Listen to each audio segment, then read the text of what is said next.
Hello and welcome to another edition of my Become Unstoppable series.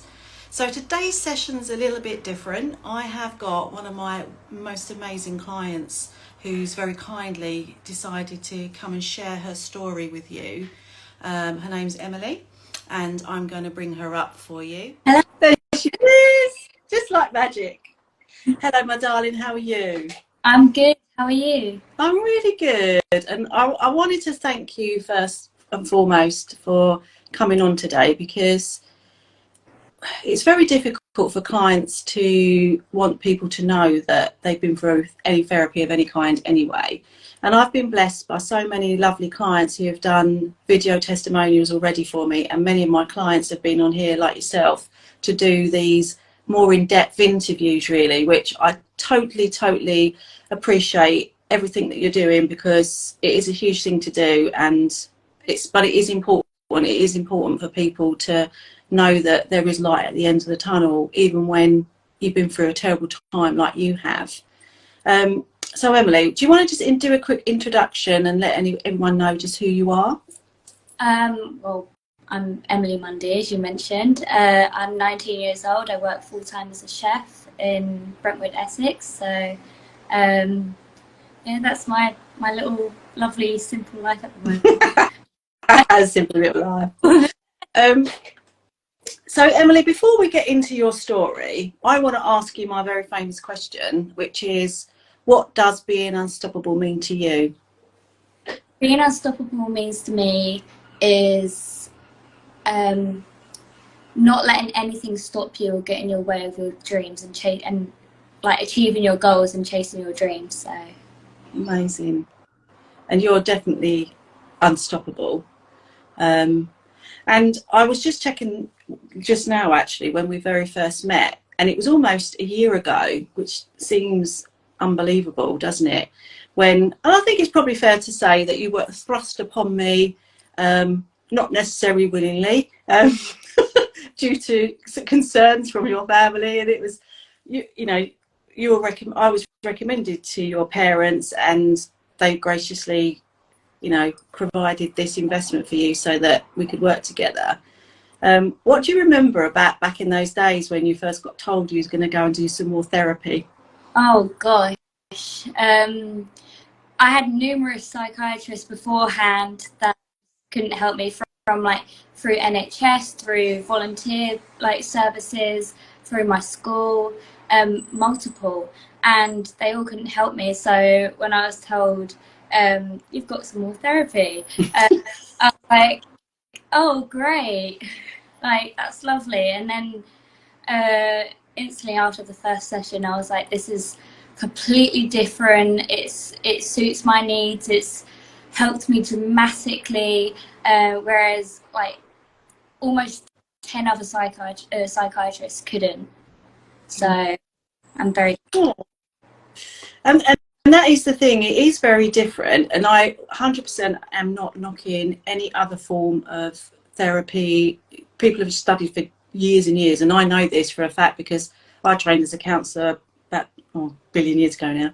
But they are worthwhile people that, I know I've helped lots of people with talking therapy, but sometimes talking therapy is enough. Sometimes people need something a bit more deep rooted, and I think that's what you found, didn't you, that sometimes talking about the issue is like almost like opening up a wound.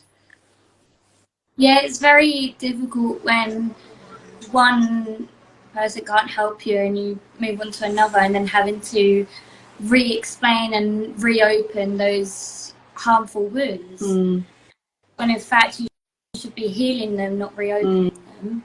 And that's what you helped me with. Yeah, we'll talk a little bit more later on about, not obviously details of what happened to you per se, but the process that we went through. But for those that don't know what I do, I actually work with the subconscious mind, and I do that via hypnosis. But what we really do is we tap into the deep-rooted issue that's causing your particular symptom, like anxiety, physical conditions, and in your case you were suffering from severe trauma, wasn't you? Childhood trauma. in your own words and going into as much or little information as you're willing to do you want to just give a brief overview of why you ended up being with me, basically? What kind of happened? But as I say, only what you're comfortable saying. Where do I start? So as I mentioned, I'm 19 now. So a lot of my trauma stems from when I was around 14-ish is when things started. I was repeatedly sexually abused by a student who went to the same school as me, and that progressed to me getting an eating disorder. And then with my school finding out, and people that I knew and knew my abuser, like, they found out about it, and that caused more issues with people not believing me. This is a very short, like, just scan of things. Eventually, when it went to court,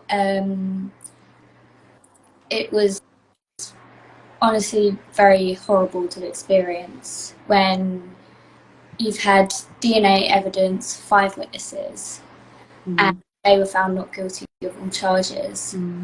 So it just sets you back almost another, like with people not believing you, and then the court not believing you. It just sets you back. It makes you feel like you're alone. Yeah. And roughly how old was you when you went to court? It was October 2021, so I was 17. So you'd gone through, like, from the age of 14 then, already going through that abuse. How long did it go on for before it actually came to light that was happening to you? About 2.5 years. So for 2.5 years you had to endure that sexual abuse without anyone knowing? Yeah.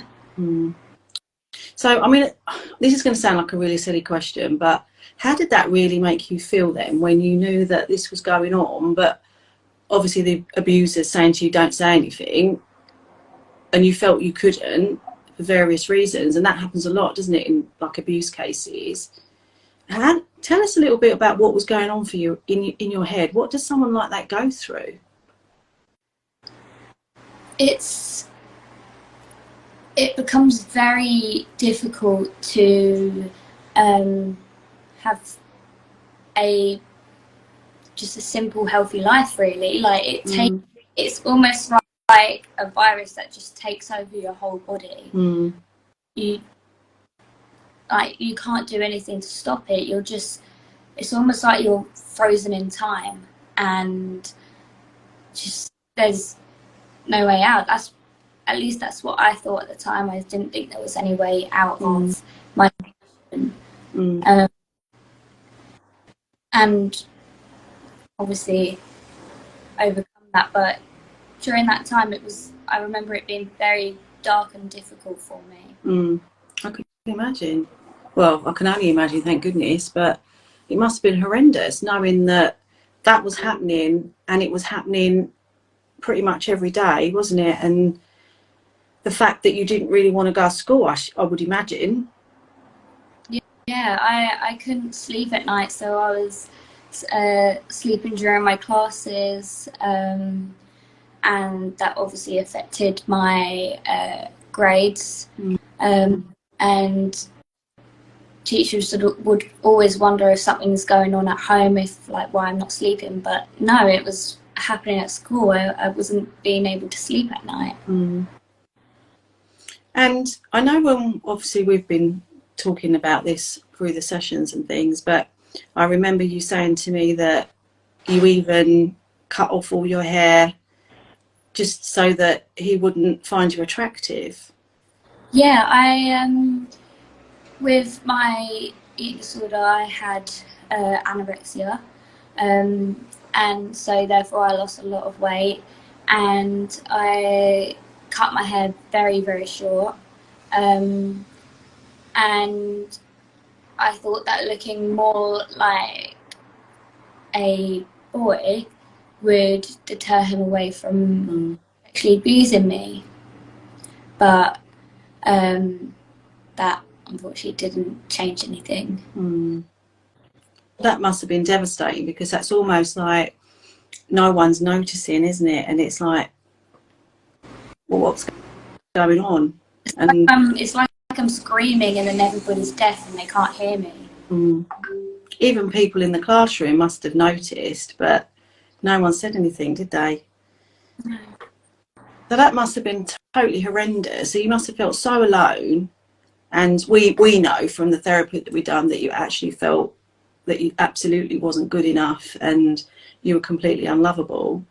And how did you feel like it was your fault that he was doing that to you during that time?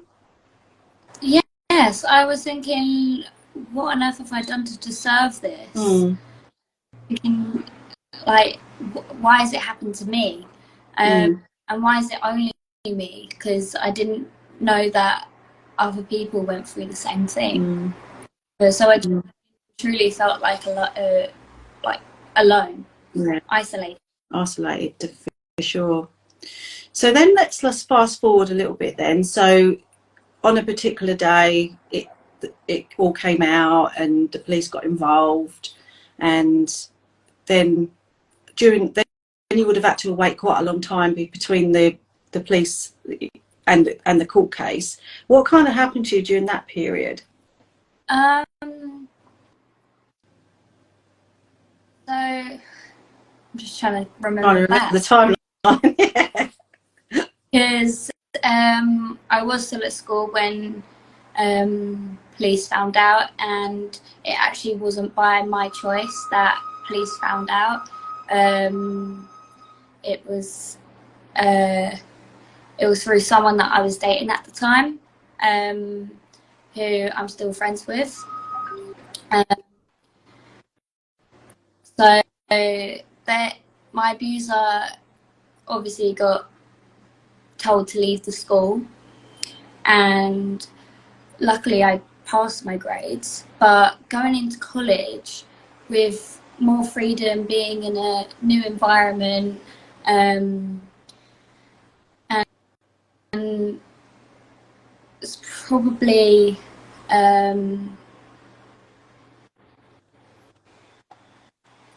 sorry, I'm trying to think back. So I finished senior school in June 2020, and started college in September of that year, and then court was a year later, right. October 21.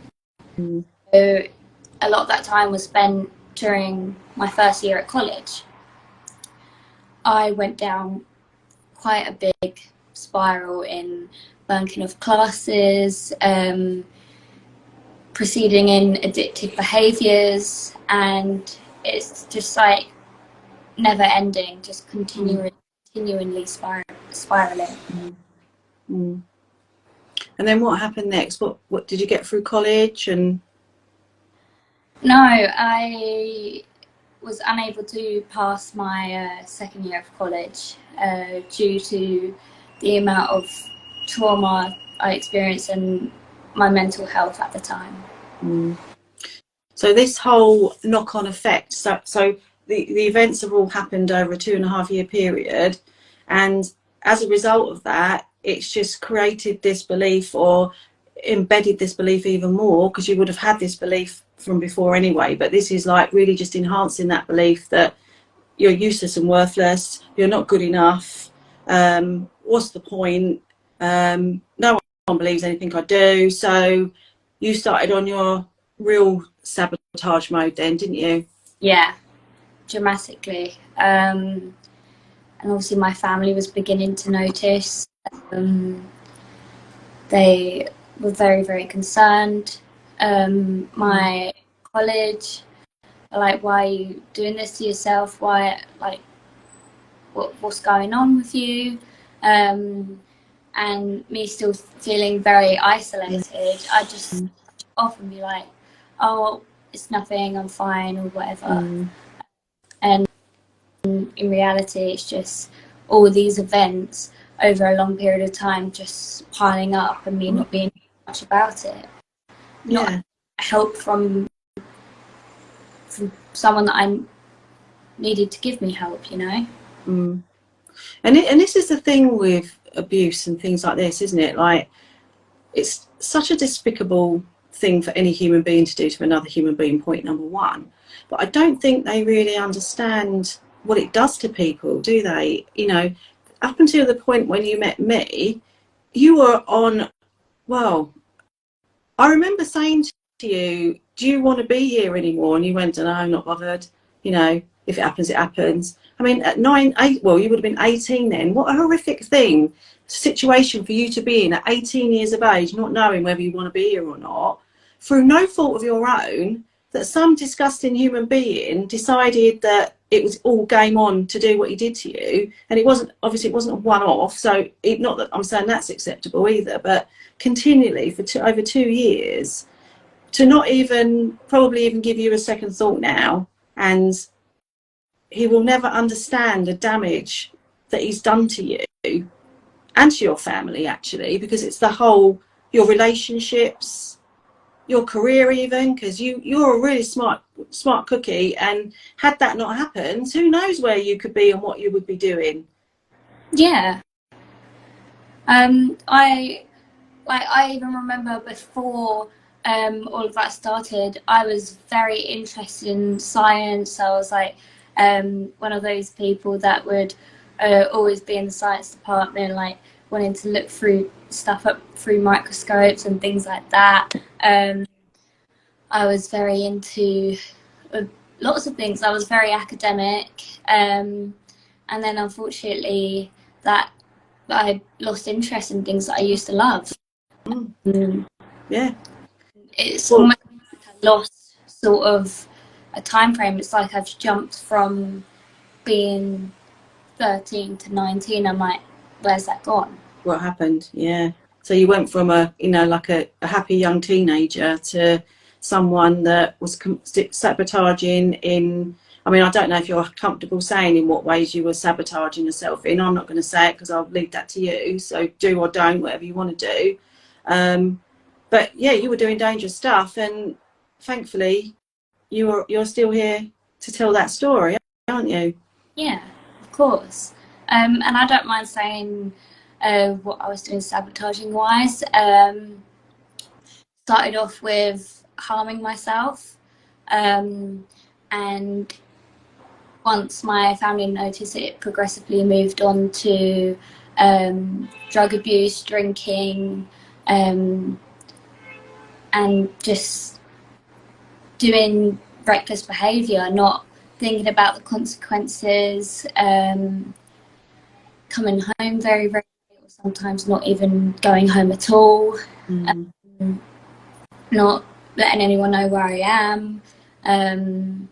I can remember I was like, I didn't even tell my parents I was all the way in Brighton when I'm in it.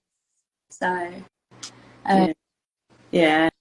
And and that's what we mentioned earlier about the impact of families as well, isn't it? It's because they got to the point that they didn't know what to do with you, did they? And why would they? No, most parents wouldn't, because no parent wants to see what happened to you happen, but also to see the knock-on effect of what happened and how that basically impacted your life. So I think that probably gets us back up to speed then, in terms of when you first met me then. And my gorgeous Luther was around then as well, wasn't he? You were very lucky to have your sessions with Luther. Oh, it's making me cry. I just want to say Luther is no ordinary dog. Luther was absolutely amazing. He was like your little therapy companion. He'd always stand to join, and would always like for me specifically, it made me feel very comfortable when we were doing our deep dive sessions and go into the root cause of things, and I'd hear like Luther kind of like twitch or whatever, and running. yeah, sleep. But I'm safe. Luther's with me, but yeah. So it's making me a blubbering wreck again now. So thank you for covering for me there. Yeah, so let's just do very briefly about how you felt the sessions were, because we've already covered that. You know, you met me and you're like, here you are, you're going to be working with this lady, and then we did a session over Zoom first, didn't we? And then you come over for like you said, for your first deep dive session with me or Luther. We went down to Summer House, didn't we? And what we did there, I can't remember without looking, but we worked on one of your issues at the time, didn't we? And we over the period of time, we went back to different times in your life, but we were able to connect some similarities in things that had happened to you really early on, didn't we? About how you created that belief system that you weren't good enough. Because for those that don't know, we create our belief systems by the age of about 7 years of age, which is quite frightening, because that means that whatever age you are, unless you've done serious work on yourself, you're actually living off that old belief system as an adult or whatever age you are. But we don't have logic at that age. So we create these beliefs and we take them on at face value, and that's how we live our lives. So you had already created that belief that you were unlovable and not good enough through, in reality, what we do is once we identify them, we kind of desensitize them and detach the feelings and emotions to them. But we actually look at those incidents as an adult now, looking back on them, and then you look at them and go, oh God, that was ridiculous. Why did I create that belief? And that's what happens, isn't it? They were, you know, most of the time they're just silly little events that as an adult looking in are actually not even worth taking any consideration of at all. But of course, a 3-year-old or a 5-year-old or something like that, it's the biggest thing. And that's when that belief system's been created. And that was quite interesting, I think, wasn't it? Uncovering all of that. It was very interesting, to say the least. So, like, one thing that really surprised me in our deep dive sessions, which amazed me, and it kind of like switched in my brain, was one of the things we went to when I was being sexually abused, and you'd asked me to tap into the conversation between me and my abuser, and like consciously I wouldn't be able to tell you what that conversation was, but having that, like, me say that out loud without even like knowing like where did that come from, it just amazed me. And yeah, that's right. There was a few scenes actually that you didn't actually remember, did you? They were like really hidden in your subconscious mind. Yeah. And that's quite common, because our brain's job is only job really is to protect us. So when something traumatic happens, it tries to bury it so that we don't remember it. And it's doing that because it thinks it's protecting us. And it is, but the downside of that is it manifests itself in other ways. It manifests in psychological, physical conditions. And that's where you were suffering, because that's where your eating disorder came from, because there was a part of you that created that eating disorder to protect you, because that was the only element of control you had in your life at that time, wasn't it? You could control what you were putting in your mouth. Everything else around you was out of your control. That's very true, yeah. And then once we understood that was huge. And I'll never forget when we did one of the sessions when we did probably the first session when we did the inner child work. And oh my goodness, you had so much fun with that, didn't you? I love that. When I do my sessions, I've got a kit bag of techniques, right? And there is a one with inner child where, especially when there's, most of the time I use it. In fact, I use it every single time now since your session. So because most of the things that happen go back to when we were children. So what we do in that process is we were going back to all the scenes that the client sort of comes up with, so all the scenes that you had, and then whatever age they were, and we were going and collecting those versions of you, weren't you? Like your 2-year-old, I'm making the numbers up, I can't remember what it was, but say the 2-year-old, 4-year-old, 6-year-old, 14-year-old, and we went and collected them, didn't we? And it's all about embodying them into your version of you. But you had so much fun with that. You were laughing, weren't you? Because you were taking them around your auntie and uncles, and it was so amazing. What was that like? I just want to hug them even now. It's yeah, it was all very vivid and surreal. So there was like 3 or 4 versions of myself, I think, and like letting them know like it's okay, like come to me, everything's okay, and like all of them getting to see my family, and also getting to see my nan, who sadly passed away when I was 5. So that was a very special moment for me. Bearing in mind, one of my inner children was 5-year-old me, and there was 14-year-old me in another age I can't remember. No. And it was just, I just felt a lot of joy and contentment with just being with younger me's, and yeah, and getting to see my family as the younger versions of myself. Yeah, I remember you after that session. I was like, oh my god, I'm going to use this every time now, and I do, because it was just so amazing. It was just such a joy for me to watch. And one of the things, because I'm just conscious of the time, but one of the things that I suggested you did as part of your therapy was to start journaling, wasn't it?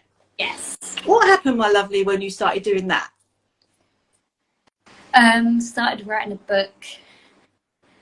So Emily said, one day she just said, oh, okay, I'll do that. Now, as you mentioned earlier, you was very academic, but obviously your exam results don't necessarily show that, because at the time what was going on in your life. But you're so creative. And she said, so a day later, she sends me this WhatsApp with this whopping great big document in it. And I've opened it, and I'm starting to read it, and I'm in tears, because she was so articulate. And I went, oh my God, Emily, this is a book.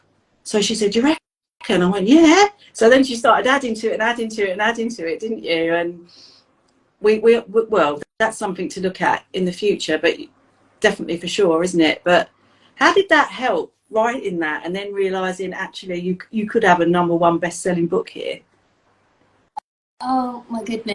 It was like, at first I was like, no, this can't be.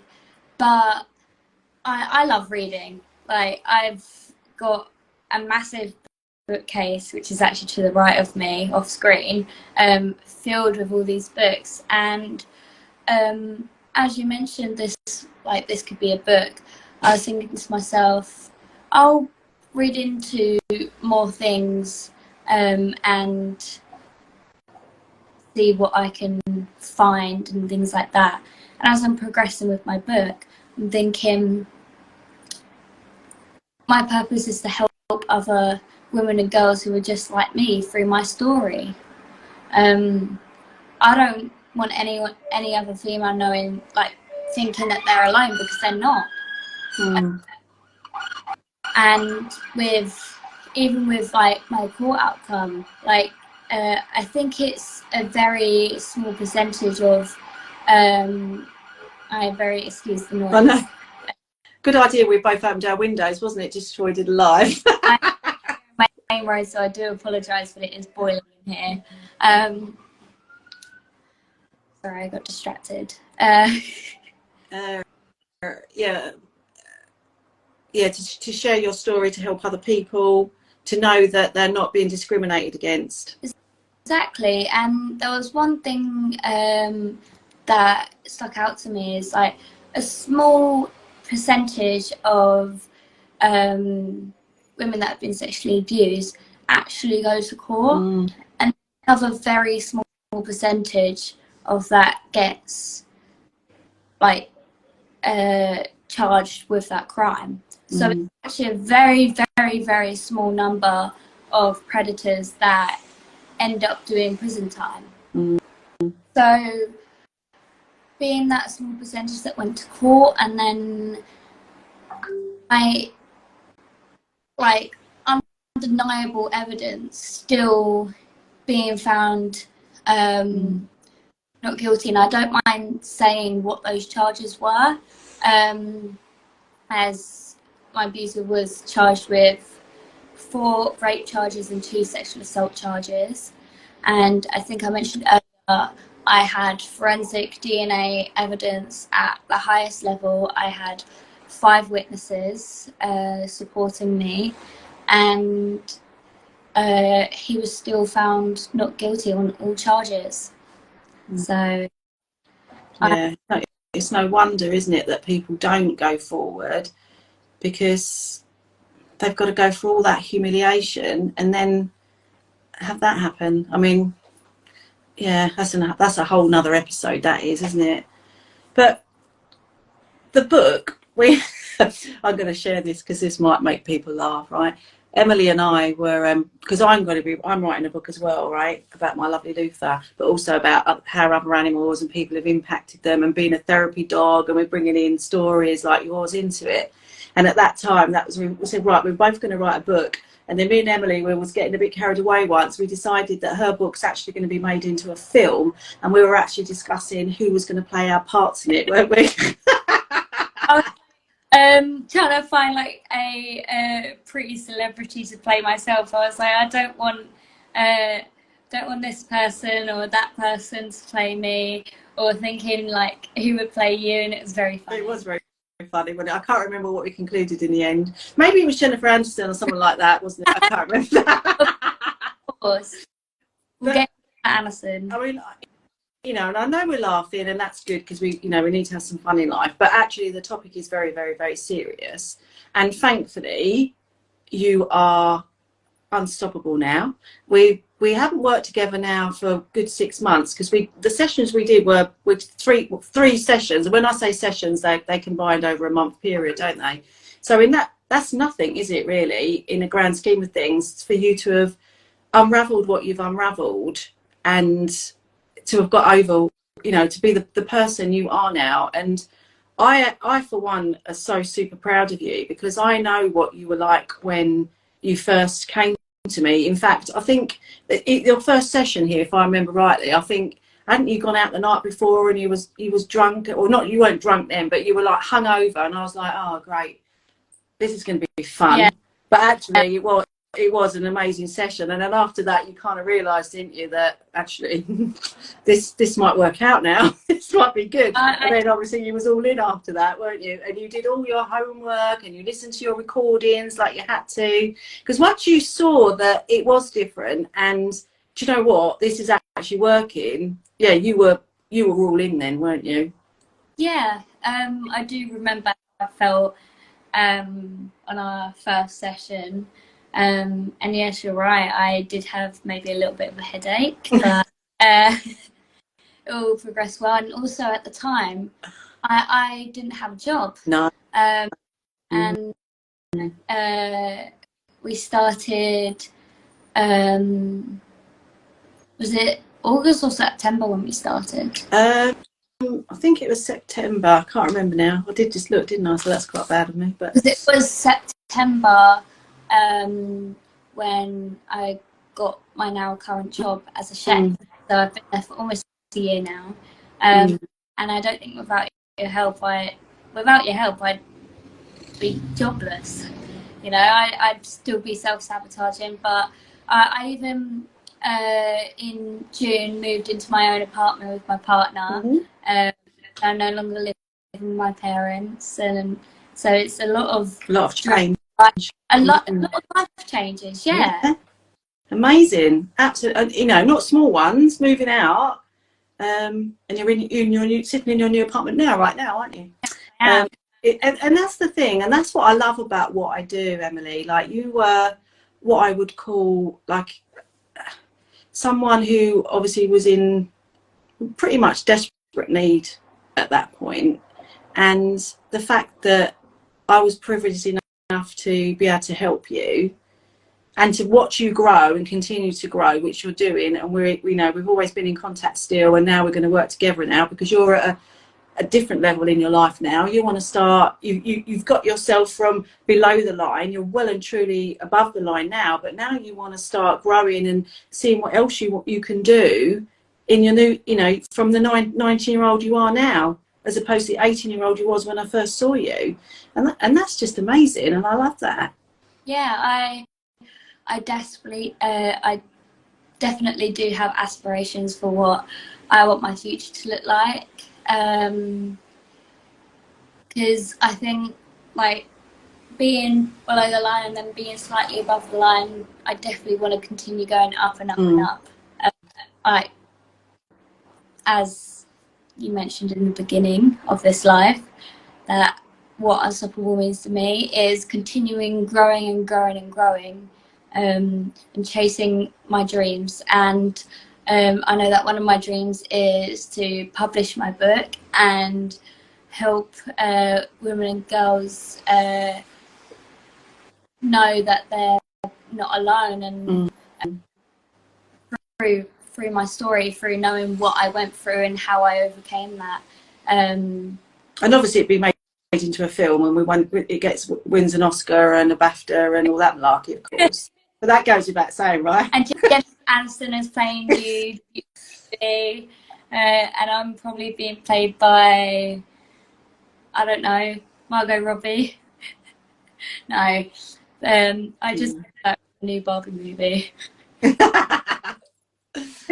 But this is the thing, and you know, I'm going to let you go in a minute because I know you've got to rush off back to go get off to work. And we can do a part 2 of this another time, actually.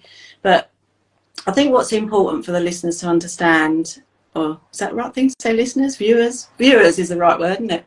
Is that it doesn't matter where you are in your life, if you're willing to invest in yourself and to put the effort in, anything's possible, right? Would you agree with that?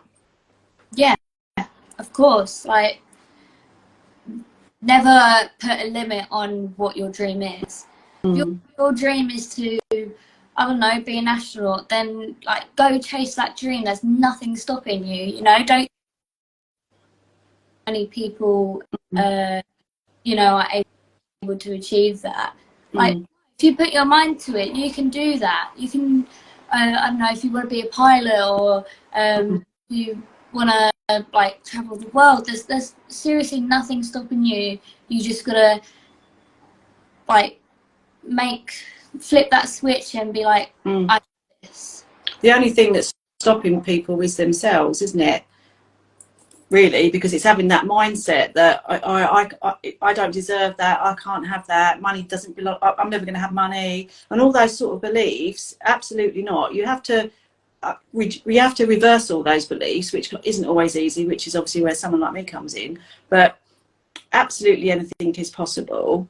And you absolutely love manifestation as well, don't you? And putting out to the universe, and I've been doing all that, you know, I've been learning that as well. So it's a whole new learning curve for me as well, because you get caught up in your world, doesn't you? But absolutely, and we're going to do work on that. We're going to do visioning work, and we're going to do it differently. We're going to do it like really imagining what do you want to be doing, and not how you're going to do it. It's like, what's the reality? What is the end goal? What is it you really want to do?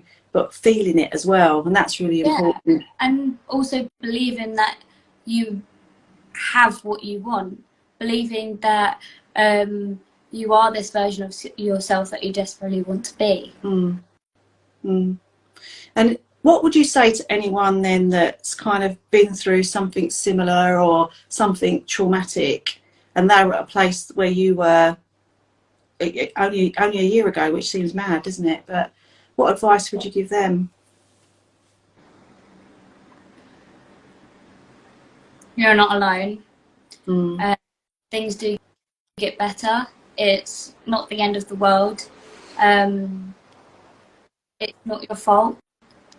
I'm saying this as if I was speaking to myself a couple of years ago. are enough, you are loved. Go chase your dreams and don't hold back. Know that you're loved. What I was saying. Yeah, that's beautiful. And to go and get help, basically, isn't it? And because we can't always do it on our own, and that's the thing, because it's in your subconscious mind. And this is what's important, just to caveat just before we go, is all of that behaviour that you exhibited, you didn't consciously do that. You didn't consciously decide that you was going to go out and, you know, do all the things you did. Just what it wasn't. It's all from within, and because you didn't believe in yourself and you didn't love yourself, everything didn't matter. It didn't matter whether you got in trouble. It didn't matter if you got hurt, because no one cares anyway, right? But you now know that's not true, and you know you are unstoppable. You know you are more than enough, and now your body knows that as well, because it's not reacting and like it did before, because we've cleared all that out. So Emily, I just think you're amazing, and I can't wait to see this book and help you with it if I can. And I look forward to our next journey of working together, which we've already started. And we're going to make you even more unstoppable, if that's even possible. So thank you so much, darling. I'm going to let you go because it's now 11 minutes past and you've got to be gone now. I hope you enjoyed it. I have, very much so. My first ever Instagram live. Yes, I have had lots of Instagram virgins on here. But yeah, it's been a pleasure, and I look forward to speaking to you soon, my darling. So thank you so much.